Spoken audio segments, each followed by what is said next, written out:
Good morning students. कल अपन बात कर रहे थे शेखर जोशी की। शेखर जोशी का चैप्टर गलता लोहा। इसमें अपन ने बात की कि त्रिलोकी मास्टर जिनके दो स्टूडेंट होते थे, एक धनाराम लोहार और एक मोहन पुरोहित खानदान से था और धनाराम लोहार खानदान से। जिस प्रकार वो स्कूल में पढ़ाई करते हैं और मास्टर उन्हें, जो उनके मास्टर त्रिलोकी सिंह, वो उन्हें दंड देते हैं। दंड देने की प्रक्रिया पिछली क्लास में अपन ने पढ़ी कि किस प्रकार त्रिलोकी सिंह मास्टर दंड देते थे और उन्हें मोहन पर पूरा का पूरा भरोसा था कि एक दिन यह क्लास का नाम रोशन करेगा, स्कूल का नाम रोशन करेगा, अपने खानदान का नाम रोशन करेगा। तब आगे त्रिलोकी सिंह मास्टर का यह सामान्य नियम था, सजा पाने वाले को अपने लिए हथियार भी जुटाना होता था और जाहिर है बलि का बकरा अपने से अधिक मास्टर के संतोष को ध्यान में रखकर टहनी का चुनाव ऐसे करता जैसे वह अपने लिए नहीं बल्कि किसी दूसरे को दंडित करने के लिए हथियार का चुनाव कर रहा हो। त्रिलोकी सिंह मास्टर का यह सामान्य नियम था कि जो लड़का जिस लड़के को सज़ा देनी है, जिस लड़के को सज़ा पानी है, वह अपने आप टहनी का चुनाव करके लाता था।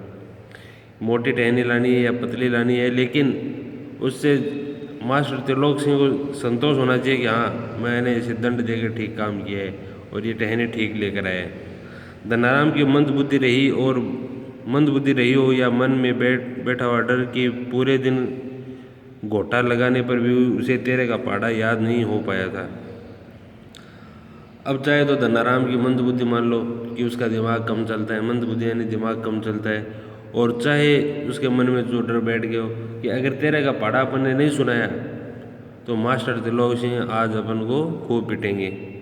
और वह घोटा लगाना यानी पहाड़े को रटने को कहते हैं घोटा लगाना। फिर तेरे का पहाड़ा याद नहीं हो पाया और वह तेरे का पहाड़ा याद नहीं कर पाया। छुट्टी के समय जब मास्टर साहब ने उसे दोबारा पहाड़ा सुनाने को कहा तो तीसरी सीढ़ी तक पहुंचते हुए फिर लड़खड़ा गया था। अब छुट्टी हो जाने पर मास्टर साहब ने कहा, अरे धनराम इधर आ, तेरे का पहाड़ा सुनाओ, सुबह तुझे याद करने को कहा था ना। अब वह 3 तक बोला, 13 कम 13, 13 दूनी 26, 13 तिया 39। उसके बाद में उसे याद नहीं। 3 सीढ़ी तक भी वह लड़खड़ाते पहुंचा और उसे 13 का पहाड़ा वह नहीं सुना पाया। पहुँचते मुझे लड़खड़ा गया, लेकिन इस बार मास्टर त्रिलोकी सिंह ने उसके लाए हुए बेंत का उपयोग करने के बजाय जुबान की चाबुक चला दी। अरे जुबान की चाबुक सबसे तेज होती है। जुबान का घाव कभी नहीं बढ़ता है। और जुबान की चाबुक लगा दी। तेरे दिमाग में लोहा भरा है रे, विद्या का ताप कहाँ लगेगा इसमें। और उन्होंने उसे कहा कि तेरे दिमाग में तो लोहा ही भरा हुआ है, विद्या नहीं आ सकती। तेरे दिमाग में विद्या नहीं आ सकती, इसमें लोहे का ही ताप लगेगा। अपने थैले से 5-6 दरांतियाँ निकालकर उन्होंने धनाराम को धार लगा लाने के लिए पकड़ा दी थी। और मास्टर साहब ने क्या किया, अपने थैले से 5-6 दरांतियाँ निकाली और कहा, विद्या तुझे आती नहीं है और तेरे दिमाग में लोहा ही भरा हुआ है, तो ये ले दरांतियाँ और इनके धार लगा कर लाना। धनाराम हाथ पैर चलाने लायक हुआ ही था कि बाप ने उसे धोंकने फूंकने, किताबों में विद्या का ताप लगाने की सामर्थ्य धनाराम के पिता की नहीं थी। धनाराम हाथ पैर चलाने लायक हुआ ही था कि बाप ने उसे धोंकने फूंकने या सान लगाने के कामों में उलझाना शुरू कर दिया और फिर धीरे धीरे हथौड़े से लेकर घन चलाने की विद्या सिखाने लगा। अब धनाराम का पिता आगे पढ़ा नहीं सकता था और उसने उसे कहा कि ले चल, तू धोंकने फेरता रहे या और कुछ थोड़ा बहुत काम करते। तो वह धोंकने फेरने के काम में उसे उलझाना शुरू कर दिया। तीसरी क्लास का लड़का था, 5-6 साल का हुआ होगा। और फिर उसने धीरे धीरे छोटा हथौड़ा दिया, फिर बड़ा दिया, फिर उसे घन चलाने की विद्या सिखाने लगा। घन कहते हैं बड़े साइज का हथौड़ा। फ़र्क इतना ही था कि मास्टर त्रिलोकी सिंह उसे अपने पसंद का बेंत चुनने की छूट देते थे और वहाँ गंगाराम इसका चुनाव स्वयं करते थे। अब गंगाराम कौन हुए? गंगाराम है धनाराम के पिता। धनाराम के पिता का नाम गंगाराम है।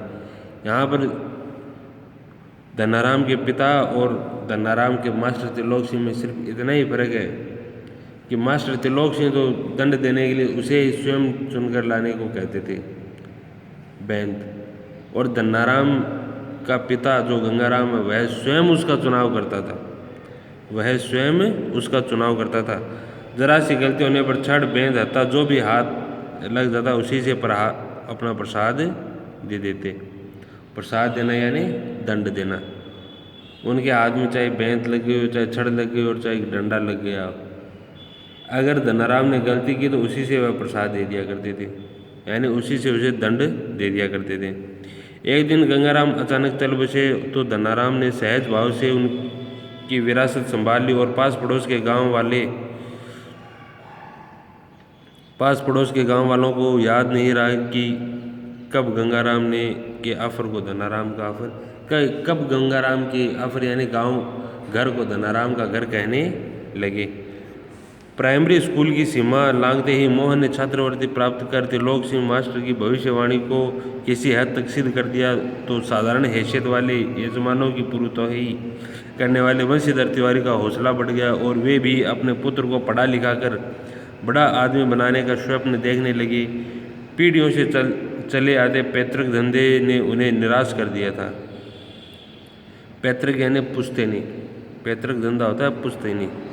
प्राइमरी स्कूल पाँचवीं तक पढ़ने के बाद मोहन ने छात्रवृत्ति प्राप्त की और त्रिलोक की भविष्यवाणी सिद्ध होने लगी। मोहन ने छात्रवृत्ति प्राप्त की तो त्रिलोक सिंह की मास्टर साहब की भविष्यवाणी सिद्ध होने लगी कि एक दिन यह बच्चा नाम रोशन करेगा। लेकिन पुरोहित साहब वंशीधर जी का भी हौसला बढ़ा और उन्हें निराशा भी हुई। हौसला इसलिए बढ़ा कि यह पढ़ लिख कर बड़ा आदमी बनेगा, नौकरी लगेगा, और निराशा इसलिए हुई कि अपने इस यजमानी के पूर्वताई के काम को कौन संभालेगा। इसकी पैतृक धंधा, उनका पुश्तैनी धंधा था पूर्वताई का, वह कौन संभालेगा। दान दक्षिणा के बूते पर किसी तरह परिवार का आधा पेट भर पाते थे। मोहन पढ़ लिख कर वंश का दारिद्र्य मिटा दे। दारिद्र्य का अर्थ होता है गरीबी, कि उन्हें जो दान दक्षिणा मिलती थी उससे परिवार का आधा पेट ही भर पाते थे। मोहन पढ़ लिख कर वंश का दारिद्र्य मिटा दे उनकी हार्दिक इच्छा थी। उनकी इच्छा थी कि मोहन पढ़ लिख लेगा तो परिवार की गरीबी मिट जाएगी। लेकिन इच्छा होने भर से सब कुछ नहीं हो जाता। आगे की पढ़ाई के लिए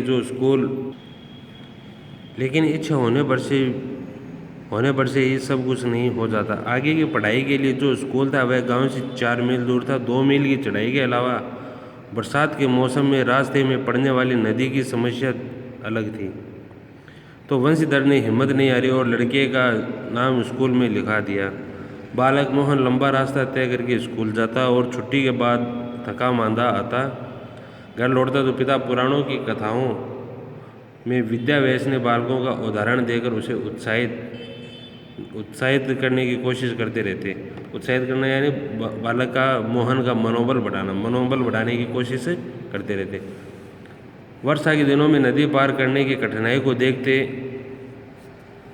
हुए वंशीधर ने नदी पार के गांव के एक यजमान के घर पर मोहन का डेरा तय कर दिया था। वर्षा के दिनों में नदी पार करने की जो समस्या थी उसे देखते हुए उन्होंने दूसरे गांव, उस पास वाले गांव में उनका जो यजमान था जिनके यहाँ वो पूजा अर्चना करने जाया करते थे, उनके घर पर मोहन का डेरा तय कर दिया। घर के अन्य बच्चों की तरह मोहन खा पी कर स्कूल जाता और छुट्टियों में नदी उतार होने पर गांव लौट आता था। संयोग की बात, एक बार छुट्टी के पहले दिन जब नदी का पानी उतार पर ही था और मोहन कुछ घसियारों ने जो घास खोदकर जीवन का निर्वाह करते हैं, जो घास खोदकर घास बेचकर अपने जीवन को चलाते हैं, उसे कहते हैं घसियारों के साथ नदी पार कर घर आ रहा था तो पहाड़ी के दूसरी ओर भारी वर्षा होने के कारण अचानक नदी का पानी बढ़ गया। पहले नदी की धारा को झाड़ झंखाड़ और पात पतेल आने शुरू हुए तो अनुभवी घसियारों ने तेजी से पानी को काटकर आगे बढ़ने की कोशिश की, लेकिन किनारे पहुंचते न पहुंचते मटमैले पानी का रेला उन तक आ ही पहुंचा।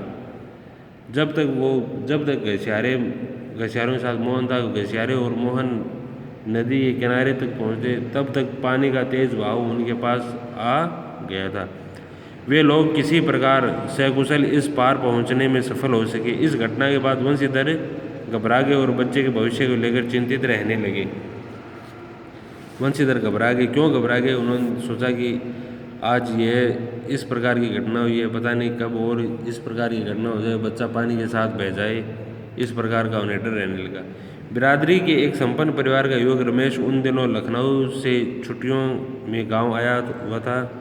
बातों बातों में वंशीधर ने मोहन की पढ़ाई के संबंध में उनसे अपनी चिंता प्रकट की और उसने न केवल अपनी सहानुभूति जतलाई बल्कि उन्हें सुझाव दिया कि वे मोहन को उसके साथ ही लखनऊ भेज दें। घर में जहाँ 4 प्राणी हैं, एक और बढ़ जाने में कोई अंतर नहीं पड़ता, बल्कि बड़े शहर में रहकर वह अच्छी तरह से पढ़ लिख सकेगा।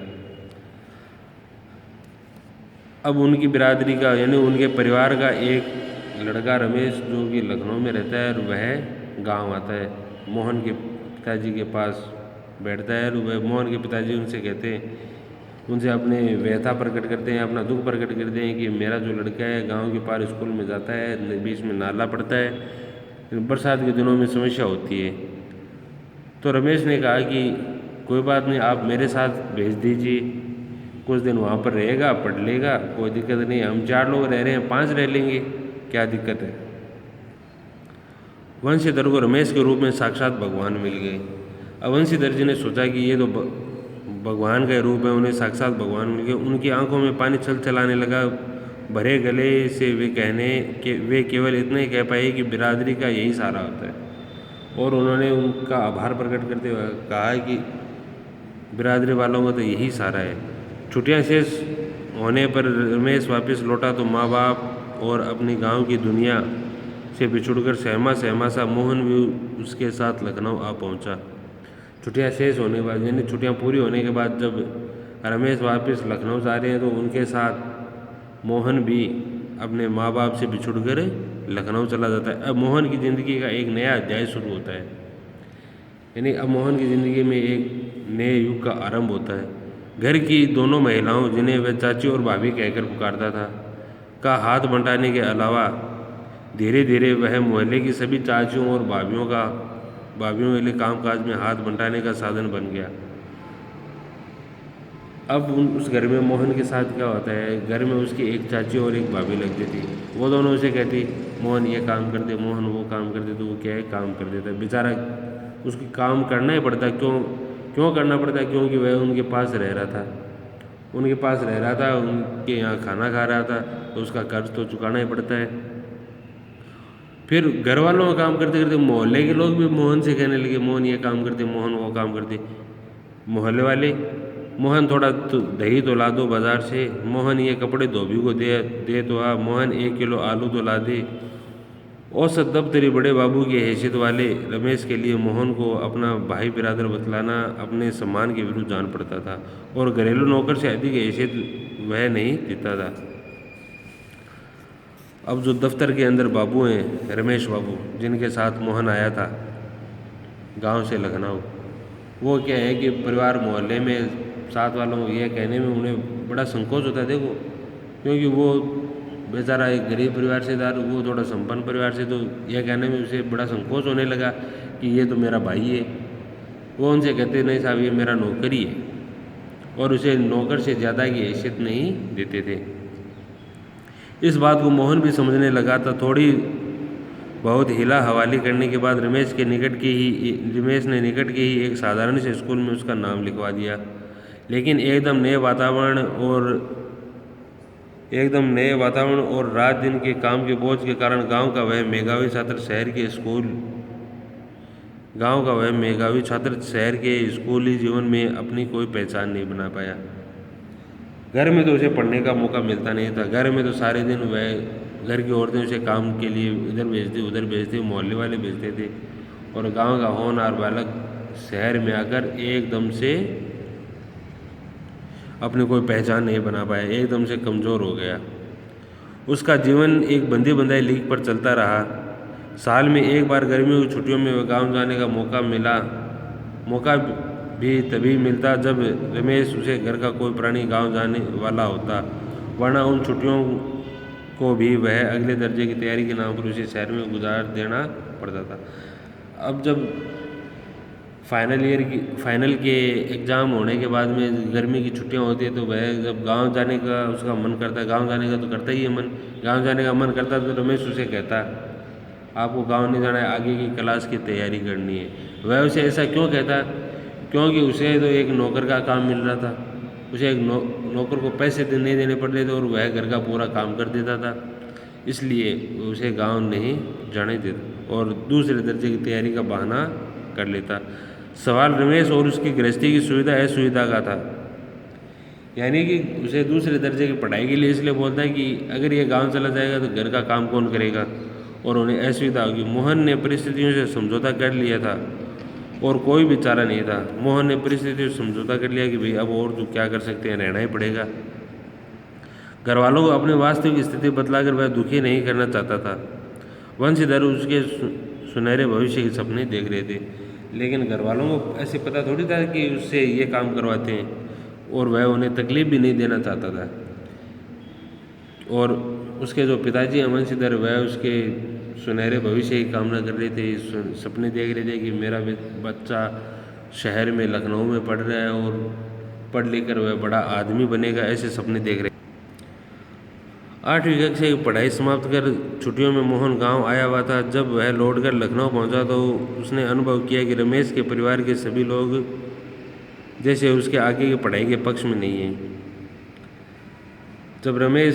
जब मोहन 8वीं क्लास की पढ़ाई पूरी करके जब गांव पहुंचा तो उसने देखा, गांव पहुंचा और गांव से वापस जब वह लखनऊ गया तो उसने देखा कि रमेश और उसके परिवार के लोग हैं जो उसे आगे की पढ़ाई के पक्ष में नहीं है।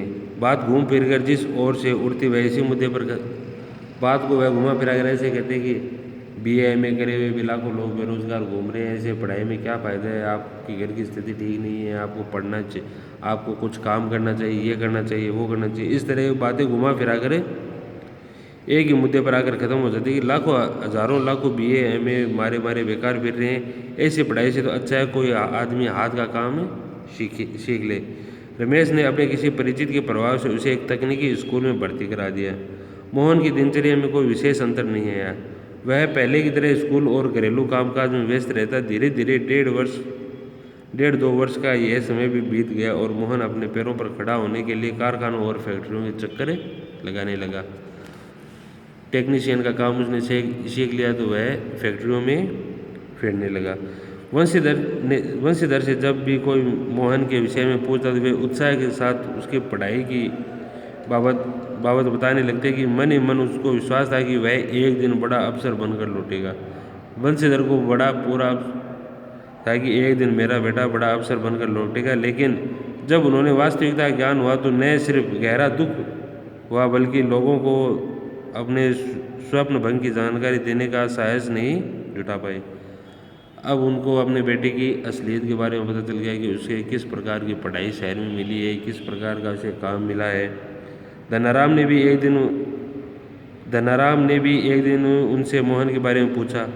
घास का एक दिन का तोड़कर दांत खोते उन्होंने बताया कि उसकी सेक्रेटरीट में नियुक्ति हो गई है और शीघ्र ही विभागीय परीक्षाएं देकर वह बड़े पद पर पहुंच जाएगा। धनाराम को त्रिलोकी मास्टर की भविष्यवाणी पर पूरा यकीन था। ऐसा होना ही था उसने सोचा। दांतों के बीच में तिनका दबाकर असत्य भाषण का दोष न लगने पर संतोष लेकर वंशीधर आगे बढ़ गए थे। धनाराम के शब्द मोहन लला बचपन से ही बड़े बुद्धिमान थे, उन्हें बहुत देर तक कचोड़ते रहे। किन्हें कचोड़ते रहे? वंशीधर को कचोड़ते रहे। उन्होंने धनाराम से झूठ कहा कि उसके सेक्रेटरीट में नियुक्ति हो गई और विभागीय परीक्षा देकर शीघ्र बड़े पद पर पहुंच जाएगा, क्योंकि सच उनसे बताया नहीं जा रहा था। त्रिलोकी मास्टर की बातों के साथ साथ बचपन से लेकर अब तक के जीवन के कई प्रसंगों पर मोहन और धनाराम बातें करते रहे। धनाराम ने मोहन के हंसुए के फाल को बेंत से निकालकर भट्टी में तपाया और मन लगाकर उसकी धार कट दी।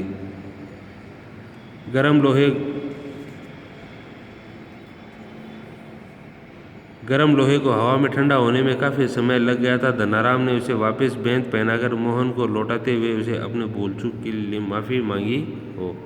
बेचारे पंडित जी को तो फुर्सत नहीं रहती, लेकिन किसी के हाथ भिजवा देते तो मैं तत्काल बना देता। मोहन ने उत्तर में कुछ नहीं कहा, लेकिन हंसुए को साथ में लेकर वह फिर वही बैठा रहा और उसे वापस जाने की कोई जल्दी न रही हो। सामान्य तौर से ब्राह्मण टोले के लोगों का शिल्पकार टोले में उठना बैठना नहीं होता था। अब जो बड़े लोग हैं, ब्राह्मण को बड़ा तबका का है, और जो शिल्पकार है, हाथ का काम करते थे, उन्हें छोटा मानने लगे और वह उनके पास नहीं बैठते थे। किसी कामकाज के सिलसिले में यदि शिल्पकार टोले में आना ही पड़ा तो खड़े खड़े बातचीत निपटा ली जाती थी, और अगर किसी काम से वह उनके घर पे आते तो खड़े खड़े बात करते, बैठते नहीं थे। ब्राह्मण टोले के लोगों को बैठने के लिए कहना भी उनकी मर्यादा के विरुद्ध समझा जाता था। पिछले कुछ वर्षों से शहर में जा रहने के बावजूद मोहन गांव की इन मान्यताओं से अपरिचित हो ऐसा संभव नहीं था। धनाराम मन ही मन उसके व्यवहार से असमंजस में पड़ा था, लेकिन प्रकट में उसने कुछ नहीं कहा और अपना काम करता रहा। लोहे की एक मोटी छड़ को भट्टी में गलाकर धनाराम गोलाई में मोड़ने की कोशिश कर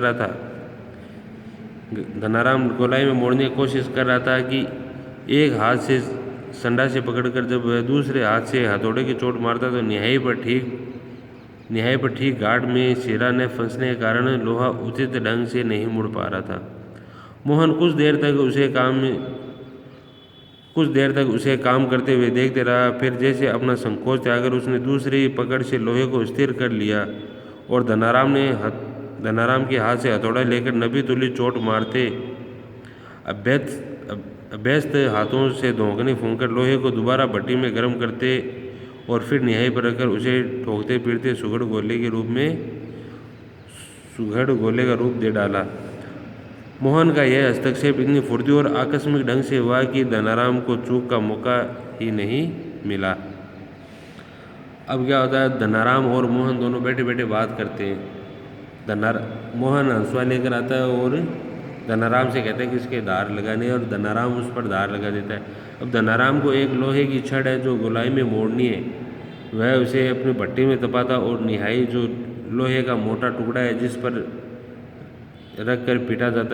लोहे को रखकर पीटा जाता है और उसे अलग अलग आकार दिया जाता है, वह ठीक से नहीं दे पा रहा था। तो मोहन देखता रहा और उसने थोड़ी देर देखने के बाद मोहन क्या करता है, उसके हाथ से वह ले लेता है, उस छड़ को ले लेता है और नपी तुली चोट मारकर उसे क्या है कि उस आकार में बदल देता है जिस आकार में धनाराम लोहार उसे बदलना चाहता था।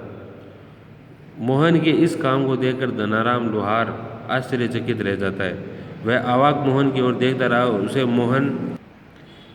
उसे मोहन की कारीगरी पर उतना आश्चर्य नहीं हुआ जितना पुरोहित खानदान के एक युवक का इस तरह के काम में उसकी भट्टी पर बैठकर हाथ डालने पर हुआ था। वह संकीर्ण दृष्टि से इधर उधर देखने लगा। धनाराम की संकोच, असमंजस और धर्म संकट की स्थिति से उदासीन मोहन संतुष्ट भाव से अपने लोहे के छल्ले की त्रुटिहीन गोलाई को जांच रहा था। उसने धनाराम की ओर अपनी कारीगरी की स्वीकृति पाने की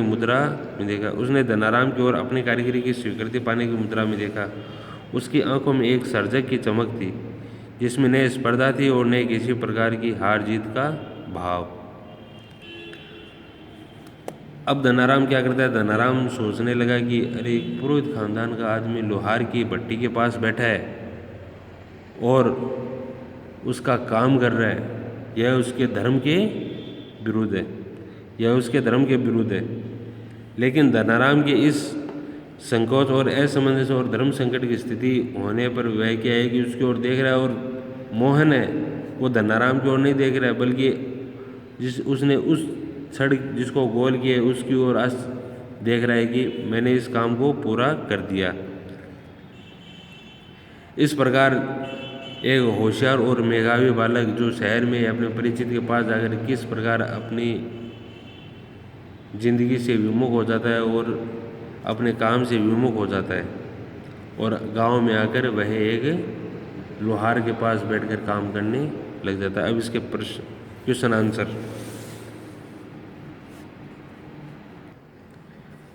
कहानी के उस प्रसंग का उल्लेख करें जिसमें किताबों में विद्या और घन चलाने की विद्या का जिक्र है।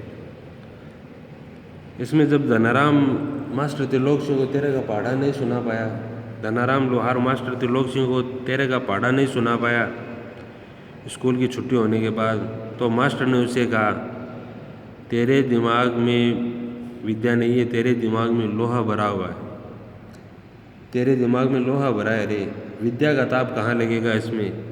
सच यह है कि किताबों में विद्या का ताप लगाने की सामर्थ्य धनाराम के पिता की नहीं थी। उन्होंने बचपन से ही अपने पुत्र को धोखने, फेरने और सान लगाने के कामों में लगा दिया और वे धीरे धीरे हथौड़े से लेकर घन तक की विद्या उसे सिखाने लगे। मास्टर जी पढ़ाई करते समय छड़ी से और पिताजी मनमाने औजार, हथौड़ा, छड़, हत्था जो भी हाथ में लगे उसे पीट पीट कर सिखाते थे। किसे? धनाराम को। इस प्रसंग में किताबों की विद्या और घन चलाने की विद्या का जिक्र आया है। क्वेश्चन नंबर 2, धनाराम मोहन को अपना प्रतिद्वंदी क्यों नहीं समझता था? धनाराम खुद को नीची जाति का और मोहन को ऊंचे पुरोहित खानदान का समझता था और यही बात उसके मन में शुरू से बचपन में बैठ गई थी। मोहन कक्षा में सबसे होशियार था और इसी कारण मास्टर जी ने उसे मॉनिटर भी बना दिया। तीसरा, मास्टर जी कहते थे कि एक दिन मोहन बड़ा आदमी बनकर स्कूल और उनका नाम रोशन करेगा, जो मोहन से बहुत आशाएं थी। इसी कारण से वह मोहन को अपना प्रतिद्वंदी नहीं समझता था। क्वेश्चन 3, धनाराम को मोहन की किस व्यवहार पर आश्चर्य होता है और क्यों? धनाराम को मोहन के इस व्यवहार पर आश्चर्य होता है कि मोहन एक पुरोहित खानदान का, ब्राह्मण खानदान का था और गांव के ब्राह्मण स्वयं को श्रेष्ठ समझते थे तथा शिल्पकारों के साथ उठते बैठते नहीं थे। यदि उन्हें उठने बैठने के लिए कह दिया जाता तो उनकी मर्यादा भंग हो जाती थी। किनकी? ब्राह्मणों की। धनाराम की दुकान पर काम खत्म होने के बाद मोहन देर तक बैठा रहा। यह देखकर धनाराम हैरान हो गया और वह और अधिक हैरान जब मोहन ने उसके हाथ से हथौड़ा लेकर उस लोहे की छड़ पर नपी तुली चोट लगाकर उसे वही आकार दे दिया जो कि धनाराम लोहार उसे देना चाह रहा था। उसे गोल रूप दे दिया। इस बात से धनाराम लोहार को आश्चर्य होता है। क्वेश्चन 4, मोहन ने लखनऊ आने के बाद के समय को लेखक ने उसके जीवन का एक नया अध्याय क्यों कहा है? लेखक ने मोहन के लखनऊ आ जाने को एक नया जीवन में एक नया अध्याय इसलिए कहा है कि यहाँ आने पर उसका जीवन एक बंधे बंधाई लेख के ऊपर चलने लगा। सुबह शाम वह घर में नौकरों की तरह काम करता और एक साधारण से स्कूल में जाता। नए वातावरण के बोझ के कारण मेधावी छात्र की प्रतिभा समाप्त हो गई या कुंठित हो गई। उसके उज्जवल भविष्य की कल्पनाएं नष्ट हो गई। अपने पैरों पर खड़ा होने के लिए उसे कारखानों और फैक्ट्रियों के चक्कर लगाने पड़े। उसे और कोई काम नहीं मिल सका। मास्टर त्रिलोक सिंह के किस कथन को लेकर लेखक ने जबान के चाबुक कहा और क्यों? एक दिन धनाराम ने तेरह का पढ़ा नहीं सुनाया। वह तेरह का पढ़ा याद नहीं कर पाया तो मास्टर त्रिलोक सिंह ने उसे कहा,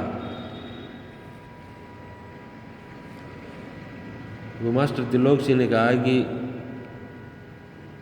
तेरे दिमाग में लोहा भरा है रे, विद्या का ताप तेरे दिमाग में कहाँ बैठेगा। और यही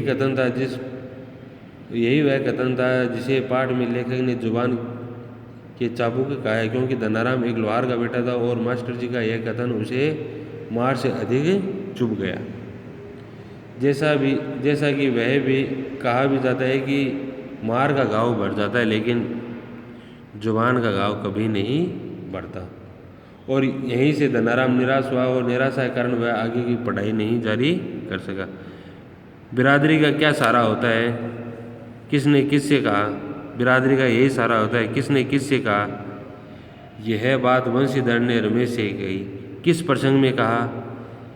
कि जब उन्होंने मोहन को अपने साथ लखनऊ ले जाने की बात हुई उस प्रसंग पर कहा।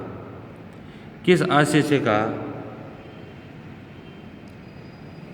रमेश के प्रति कृतज्ञता व्यक्त करने के लिए कहा गया। बिरादरी के लोग एक दूसरे की मदद करते हैं।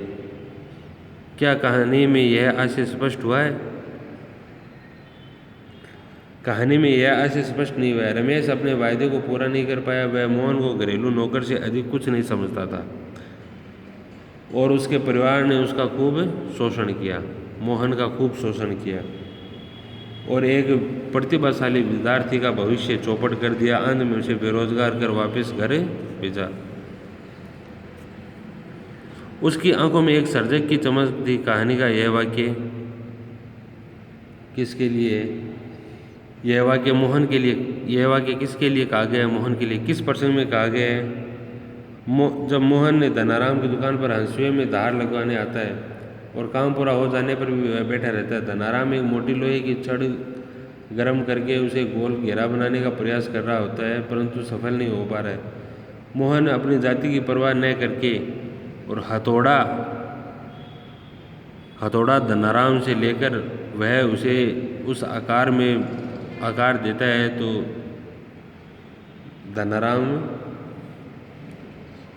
तो अपने अभ्यस्त हाथों से उसी आकार में देता है। तो उसकी आंखों में एक सर्जक की सी चमक होती है। किसकी आंखों में? मोहन की आंखों में। यह पात्र विशेष के किन चारित्रिक पहलुओं को उजागर करता है? यह मोहन के जाति निरपेक्ष व्यवहार को बताता है। वह पुरोहित का पुत्र होने के बाद भी अपने बाल सखा धनाराम के घर पर काम करता है। यह कार्य उसकी बेरोजगारी की दशा को भी व्यक्त करता है। वह अपने मित्र से काम न होता देख उसकी मदद के लिए हाथ बढ़ा देता है और काम पूरा कर देता है। Thank you. अपना ये चैप्टर पूरा होता है। आगे की क्लास में नया चैप्टर शुरू करेंगे। आपको इसके क्वेश्चन आंसर करने हैं। Okay, thank you.